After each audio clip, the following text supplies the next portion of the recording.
I thought that all three teams, we had a pretty good chance this year. We were all going to have pretty solid teams, and I wouldn't have been surprised if any of us would have been in the same position.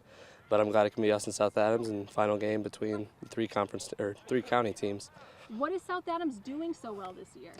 So far, their defense has been able to stop teams really well, and we hope that we will be able to score a bunch of points on them and see if we can figure out their defense. And their offense has also been working very well. They've got a bunch of good players. Marcus Teeter's their first-year quarterback. He's done really well for them, and hopefully we'll be able to stop him and the rest of their offense. They're not exactly the biggest team on paper, but how has their defense been able to allow just 6.6 points a game? I think they play hard in all their games, and they have a really good determination to win these ball games. But hopefully we have more determination than them, and we'll be able to come out with the win. A lot of teams are expecting you guys or picking you guys, having you be the favorites going into that. In a small kind of county like this, how does that kind of beef up the pressure going into game day?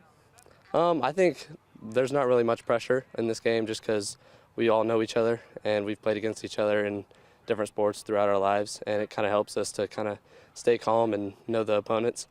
But I think throughout the community it creates a lot of pressure between people from Monroe and people from Bern, but there's not really much pressure on us. We just got to go out and play a ball game.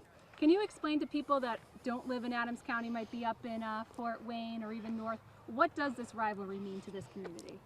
Well, we all have known each other our whole lives, and like the quarterback, Marcus Teeter, I've been playing basketball, baseball, football against him since I was 8 years old, and it's just interesting to see who will be able to come out on top their senior season, and just bragging rights throughout the community because we're only 8 miles away from each other. And recently you guys have sort of dominated the rivalry, but still 2 years ago they beat you guys in sectional. How much does that game still kind of, I guess, loom over here? Well, I think there's always a good chance for either team to win in our county because we all know each other and we always seem to rise to the occasion in the game. But I don't think the previous games really loom on us. We only focus on this week, and hopefully we can get them.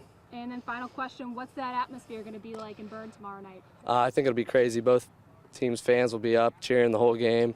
The guys on the field will be jawing at each other, hopefully keeping it clean though.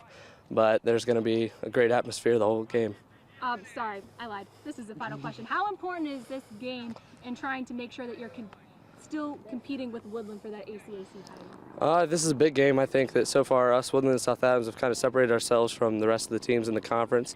And if either team, whichever team wins this game, we'll kind of have more of a head of a steam going into the final weeks of the season in the conference play.